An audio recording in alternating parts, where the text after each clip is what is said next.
Alexandre Lima, Société Renault. Et Maxime Aubry, ServiceNow.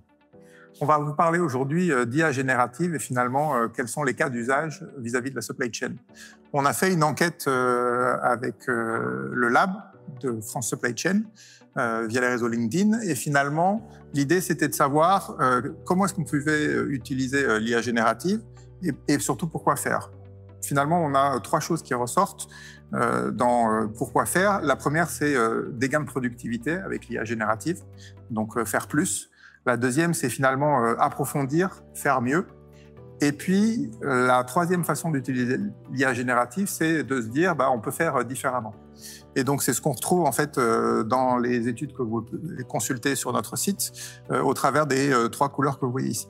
Et puis après, on a regardé finalement les 13 cas d'usage qu'on avait identifiés et qui ont pu être remontés par les différents participants à l'enquête.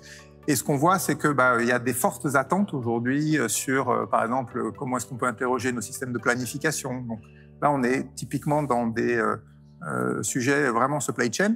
Et d'autres qui tournent plus autour de la data. Comment est-ce que je peux aller fiabiliser ma data, acquérir, identifier là où j'ai des sources d'erreurs.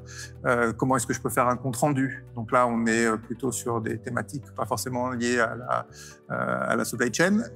Ou alors, comment est-ce que je peux interpréter ma prévision, voire être plus fiable. Et là, on retombe vraiment au cœur de la supply chain. Une fois que finalement, on se dit, voilà un peu les cas d'usage, qu'est-ce qu'on peut faire. La question est, comment est-ce que j'attaque ça. Et Maxime, tu peux nous en dire un peu plus? Donc merci Alexandre, on a travaillé sur le sujet autour des différentes technologies disponibles.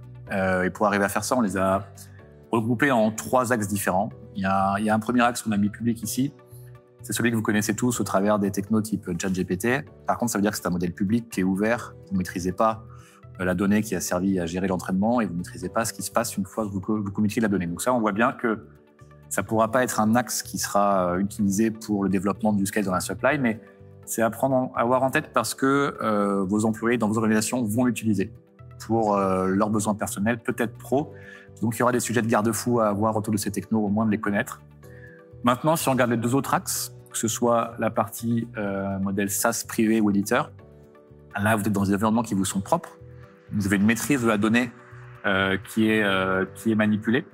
La différence principale, c'est que dans un cas, dans le modèle SaaS privé, vous avez besoin de réaliser l'entraînement. Donc, c'est vous qui serez en charge d'entraîner par un contexte particulier pour avoir un résultat défini.